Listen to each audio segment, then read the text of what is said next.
In 2021, Europe will face challenges both familiar and unforeseen. The future of the old continent will to a large extent depend on the evolving global constellation of forces, but also on the way the European Union chooses to position itself. The COVID-19 pandemic could have ramifications for politics and society that are impossible to predict. Still, it is extremely unlikely that the EU will collapse, but it is also highly improbable that any new countries will join the club, not just in 2021, but also in the foreseeable future.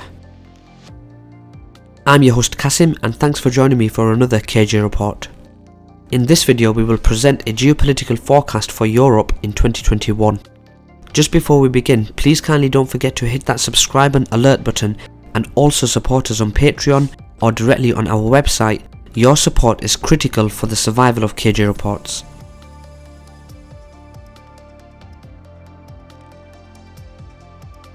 "2020 has been a year of contrasts.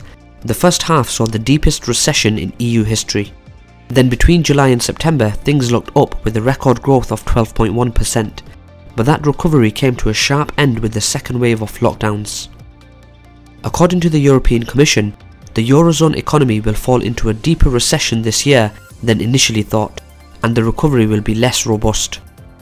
In 2021, Europe will still be worse off than before the global outbreak of COVID-19 forced nations around the globe into lockdowns that drastically reduced commerce.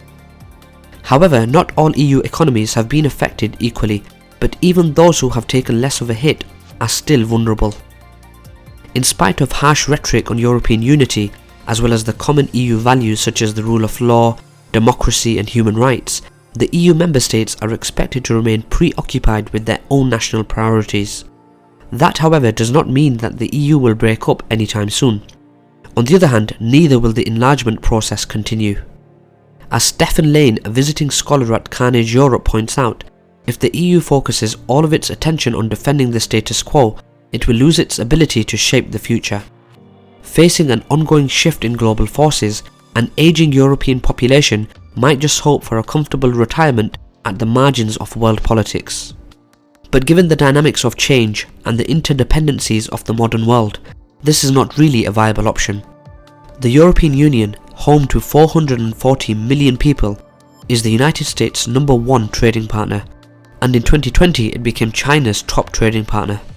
It is also the biggest foreign investor in sub-Saharan Africa and other parts of the developing world. However, according to Carnegie Europe, by 2050, no European state will belong to the G7 group of the world's biggest economies. While Europe will likely continue to offer a comparatively higher quality of life, its overall weight on the global scale is bound to decline as other countries catch up or move ahead. In other words, the overall balance of influence is shifting away from Europe. At the same time, Brexit will bring significant changes to both the European Union and the United Kingdom. The EU citizens will no longer have the right to move to the UK to work and settle, and vice versa. Even within the EU, as long as there is pandemic, the freedom of movement is expected to stay limited. Also, the EU nationals will no longer have preferential treatment in the UK. On the other hand, the UK nationals will not need visas to stay in EU countries, although they will not travel to Europe as they often did in the past. The main reason for that is not Brexit, but the so-called new normalcy caused by COVID-19. Indeed, both British and European businesses will soon learn the reality of the Brexit project, and it remains to be seen if it will go well.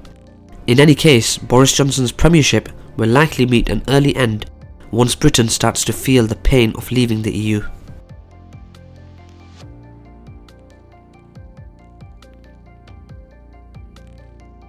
Although it is unlikely that a major military conflict will erupt in Europe, there are a couple of potential hotspots on the continent.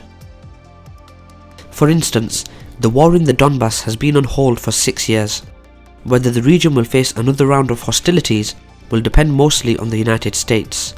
Indeed, in case of new clashes, the EU will undoubtedly join Washington and push for more sanctions against Russia. Besides the Donbass, Transnistria, also known as the Pridnestrovian Moldovan Republic, is another European point of confrontation between the West and Russia. The Moldova's Breakaway region is a self-proclaimed nation sandwiched between Moldova in the west and Ukraine in the east. It is unrecognised as a country by any member of the United Nations, despite declaring its independence in 1990 after the armed conflict with Moldova. The only three states that recognise Transnistria are also disputed territories: Abkhazia, South Ossetia in Georgia, and Nagorno-Karabakh, also known as the Republic of Artsakh in Azerbaijan. It is believed that the frozen conflict in Transnistria was engineered by Russia to prevent Moldova to join NATO and the EU. Some Russian analysts fear that once the power in Moldova is completely in the hands of pro-American and pro-Romanian Moldovan nationalists, Chisinau will eventually impose an economic blockade of the PMR or even start a war against this Russian-backed entity. Indeed, a potential blockade would create a humanitarian catastrophe for the entire population of Transnistria, which is roughly around 450,000 people. It is estimated that half of them are citizens of the Russian Federation. Russia also has some 1,700 military personnel stationed in the PMR, the peacekeeping forces, as well as the remnants of the 14th Army, now the operational group of Russian forces in Transnistria. But in case of war, they can hardly protect the Breakaway region, which forms a narrow strip of land between the Dnestia River and the Ukrainian border. Besides the Donbass and Transnistria, there is another European region that could potentially face destabilization in 2021. Although the so-called Western Balkans has been firmly under the EU and US sphere of influence, Brussels and Washington are expected to keep pressurizing the regional countries to resolve their decades-old disputes. That could lead to potential turbulences, particularly in Bosnia and Herzegovina, although a large-scale war in the region is very unlikely. On the other hand, the Balkan countries that are out of the EU are expected to stay in a waiting room, hoping that the process of the European integrations will not completely die down. Another European country that will keep facing instability is Belarus. Protests in the former Soviet Republic will go on throughout 2021, although they will unlikely lead to the overthrow of the president, Alexander Lukashenko. However, his position has been weakened already, but his political fate will depend on Moscow rather than on Western-backed demonstrations. Given that Russia is pushing for constitutional reform in Belarus, it would not be improbable for Lukashenko to step down before his term expires in 2025. In other words, his political retirement is possible once the country changes its constitution, holds a referendum and new elections. 2021 is expected to bring progress in this direction.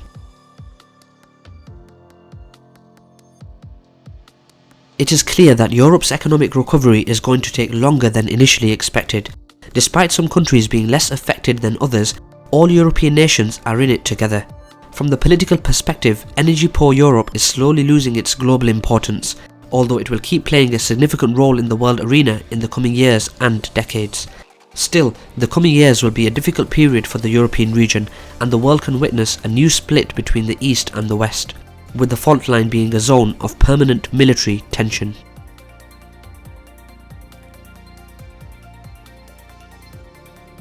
That's all for today guys, thanks for watching another KJ Report. I hope you enjoyed this analysis and would love to hear your thoughts on what you think will happen in Europe in 2021. Please don't forget to visit our website kjreports.com, support us on Patreon and subscribe to our channel. Thanks for watching again and see you next time.